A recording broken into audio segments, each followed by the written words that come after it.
10 horas e 14 minutos. Agora a gente vai falar sobre o material escolar que já começa aí a doer no bolso dos pais, dos responsáveis que costumam fazer essas compras no comecinho de ano. As famílias brasileiras gastaram 49 bilhões com materiais escolares em 2024, o que representou um aumento de 43% ao longo dos últimos 4 anos. Esse valor é uma estimativa de pesquisa inédita do Instituto Locomotiva. Esse levantamento mostra que essas compras impactam o orçamento de 85% das famílias brasileiras com filhos em idade escolar e que 1 a cada 3 compradores pretende parcelar para poder dar conta das despesas para esse ano letivo de 2025. Tem também um outro dado que para 2025 a previsão é que haja um aumento no material escolar entre 5 a 9% por conta da elevação de custos de matéria-prima, como papel, tinta, artigos atrelados ao dólar, além também de levar em conta a inflação de 2024, que fechou o ano com variação acumulada de 4,87%. Dados do IBGE mostram que o preço dos cadernos subiu 6,31%, enquanto os livros tiveram acréscimo de mais de 9% e os livros didáticos foram reajustados em 7,64%. É sobre isso que a gente vai conversar agora com um advogado especialista em direito educacional, membro da Associação Brasileira de Direito Educacional, o Paulo Bandeira. Muito bom dia, Paulo. Bem-vindo. Bom dia, obrigado pelo convite. É um prazer falar com vocês. Muito bom dia. Paulo, a gente começa então perguntando, sobre essas compras dos materiais escolares. Como é que os pais podem proceder para fazer uma boa compra? Quais são as alternativas para esses pais lidarem com esse aumento nos preços desses produtos? Começo de ano é sempre uma tarefa difícil, né, para as famílias. Muitas contas para pagar, muitos impostos também que começam a se iniciar nesse ano, mas a lista de material escolar ela realmente tem um peso muito significativo no orçamento das famílias. O ideal é que as famílias façam essas compras de uma maneira antecipada. Não deixem para adquirir os materiais escolares somente no início do período letivo. Certamente isso ainda terá uma variação de preço, então o ideal é que as compras sejam antecipadas. Uma outra questão que é bastante importante é que essas famílias se organizem em grupos de outras famílias também que têm o mesmo interesse, a mesma finalidade desse material escolar e procurem lojas especializadas para poder barganhar no preço. A gente sabe que lojas especializadas tendem a oferecer um desconto mais atrativo quando se tem uma aquisição de produtos com maior quantidade.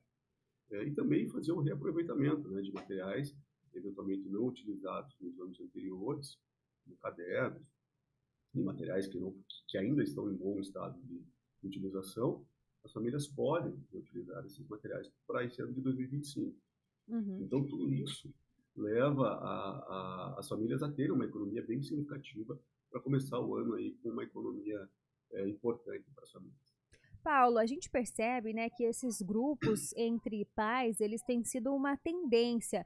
E como é que eles funcionam? Eles servem para trocar os uniformes, que muitas vezes as crianças e os adolescentes já não usam mais porque perderam, acabaram crescendo. São também para trocar, de repente, algum material escolar que aquele estudante não usou no ano letivo anterior. Como é que tem sido a dinâmica desses grupos? As famílias têm se organizado dentro das próprias escolas, com famílias semelhantes dos mesmos períodos, né, das mesmas séries, dos mesmos anos, para fazer essa troca entre outras crianças e, enfim, aqueles materiais que não foram utilizados durante todo o ano letivo. Então, isso tem trazido uma economia muito significativa para essas famílias, né? Nós temos percebido que as escolas acabam tendo as famílias se unindo, né, através do grupo de WhatsApp, eventualmente até aplicativos de troca de materiais de uso individual desses alunos, com a finalidade de trazer essa economia. Mas é importante dizer também que, a respeito do uniforme escolar, por exemplo, esses uniformes, existe uma lei específica que proíbe que as escolas façam alteração desses uniformes pelo período de 5 anos. Então, isso também para não impactar no orçamento das famílias. Mas nós temos percebido que essas famílias têm se organizado de uma maneira muito coletiva para poder minimizar todos esses impactos econômicos que já acontecem no início de cada ano.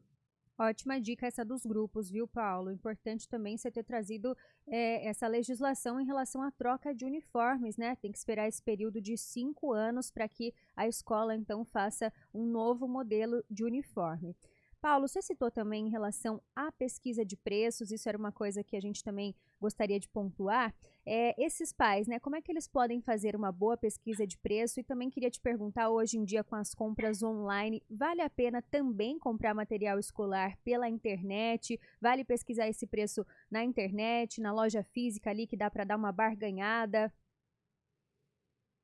Acho que o primeiro passo sempre é fazer uma boa pesquisa, seja ela virtual ou presencial. As lojas têm hoje uma variação de preço de uma para outra muito importante. Então, as famílias não devem comprar já na primeira loja em que fizerem as pesquisas. Comparem os preços, façam essas comparações, mesmo que seja presencial. Evidentemente que hoje essas pesquisas virtuais trazem uma comodidade para as famílias, né? Hoje existem aplicativos aí de pesquisa de preços que trazem uma variação também muito importante.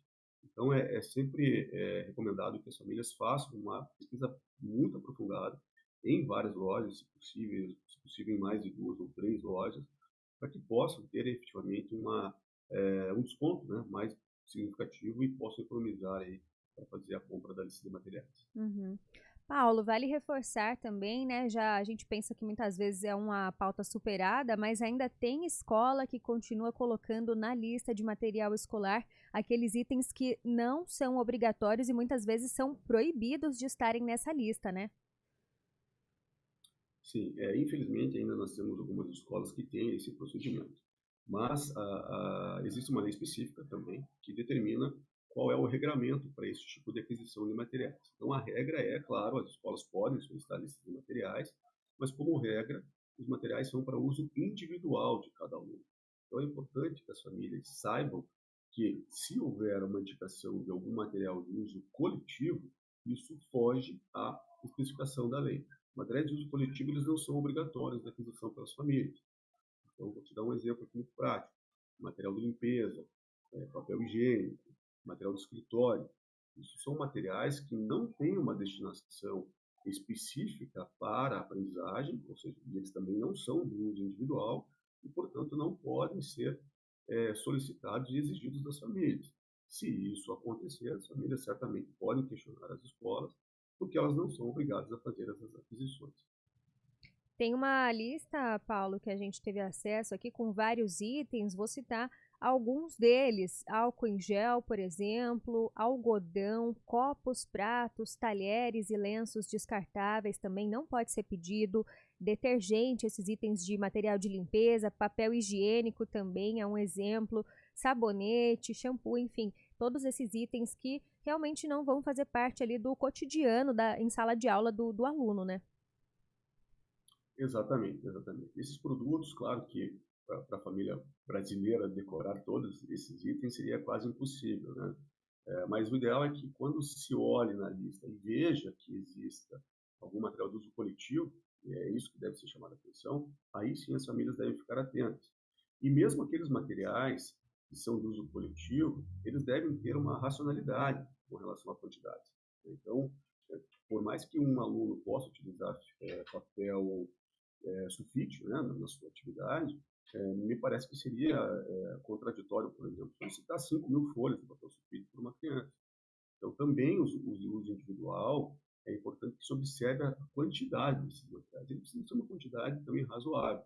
E mesmo que sejam solicitados esses materiais em uma quantidade um pouco mais expressiva, ao final de cada ano, esses materiais que sobram devem ser devolvidos para as famílias, até para que a gente possa também fazer alguma daquelas dicas que nós conversamos aqui na nossa conversa, para poder fazer a reutilização desses materiais para o próximo ano. Então, essas são algumas questões que as famílias devem observar aí nesse início de ano.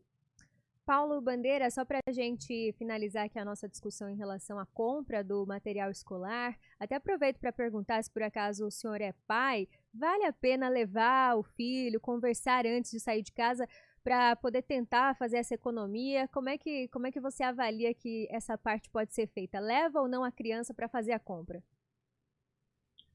Eu sou pai de uma criança de 4 anos, meu filho tem 4 anos, está no ensino infantil ainda, e a gente não costuma levá-lo para fazer a aquisição da lista de materiais. Isso até é um aspecto que, claro que isso é explicado, né, a neurociência, e também não precisa ser nenhum especialista nisso para saber que as crianças têm uma atratividade muito grande pelos produtos mais caros. Então, um caderno ali do super-herói, um caderno que seja mais atrativo, ele certamente vai ser mais caro. Então, o aconselhável é que essas compras sejam feitas de forma racional e não emocional, né? Não envolvendo as crianças nessas aquisições. Então, para que não leve, mas aqueles pais que ainda assim pretendem levar, que façam um combinado com os seus filhos, né? Que delimitem ali a aquisição de determinados produtos, que delimitem um valor para a aquisição desses produtos, para que a compra não seja aí uma compra desagradável no final do dia. Então, o ideal é que não se leve as crianças, mas se levar, para que faça um combinado com os seus filhos. Exatamente, Paulo, ótimas dicas, viu? Muito obrigada pela sua participação hoje aqui com